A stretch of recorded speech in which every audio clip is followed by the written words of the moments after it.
Nako po, mga sangka ito, masyadong mainit pa po itong balita. Ang China po ngayon ay may malaking problema.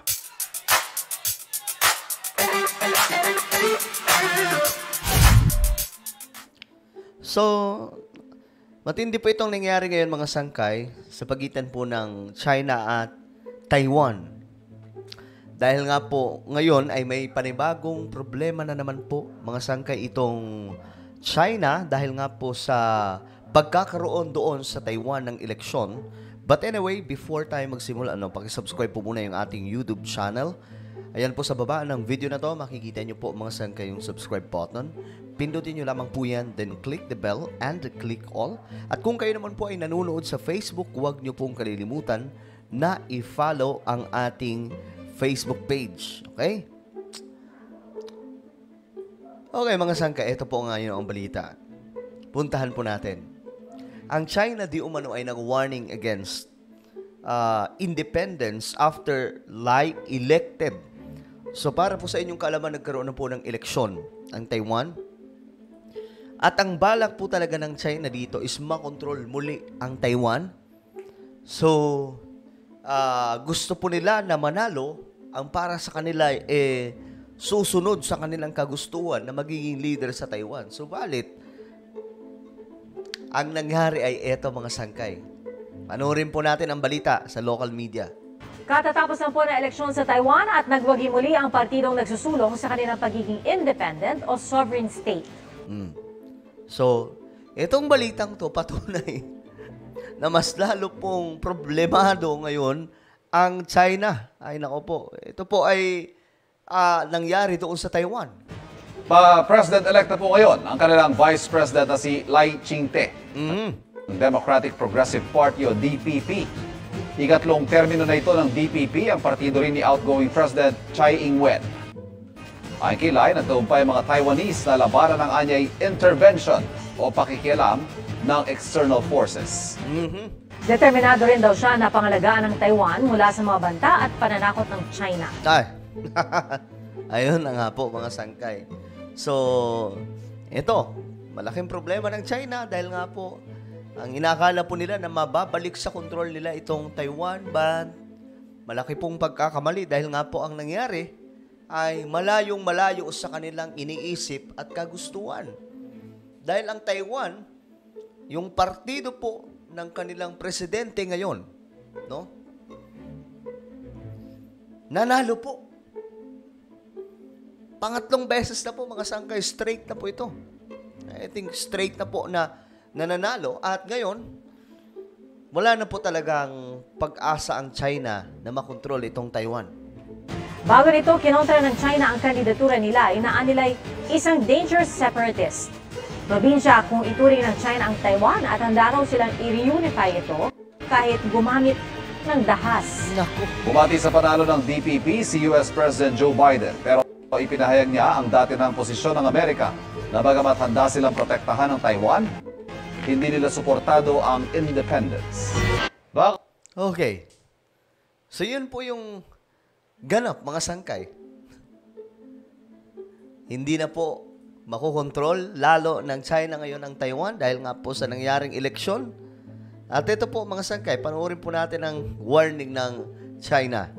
台湾地区的选举，这是中国的一个地方事务。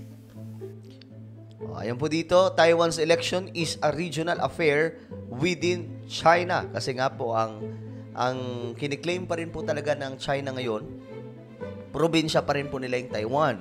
Subalit ang Taiwan ay nagdeklara na po ng kanilang separation. Baga gusto po nila na hindi po sila under ng kung sino mang bansa. Subalit ang China kasi ay nagpupumilit pa rin.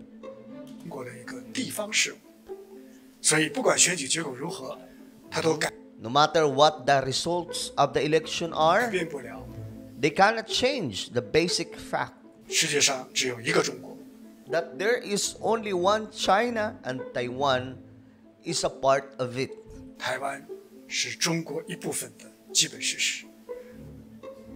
台湾从来 Taiwan, eto ha, Taiwan has never been a country. 不是一个国家， Sabi po ng China, it wasn't in the past, and it certainly won't be in the future. 今后更不是。台湾岛内 If anyone on the island of Taiwan thinks of going for independence, ito na, 谁想搞台独，就是分 they will be trying to split Chinese territory 裂中国的国土，必将遭到 and will certainly be harshly punished by both history and law. 历史 Babanta na po ang 和法律 China. 的严惩。 So ito, tinatakot na po ng China ang Taiwan na tila ba gagamitan ng dahas para lamang pumapa sa kamay muli. Itong Taiwan, ito mga sangkay, panoorin pa po natin itong isang balita.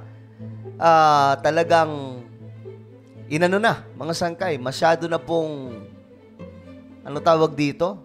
Tinuldukan ng Taiwan. Day after Lai Ching-te's ruling party claimed victory in polls, Taiwan has told Beijing to face reality and Taiwan told Beijing na harapin ang katotohanan. give up suppressing the island nation.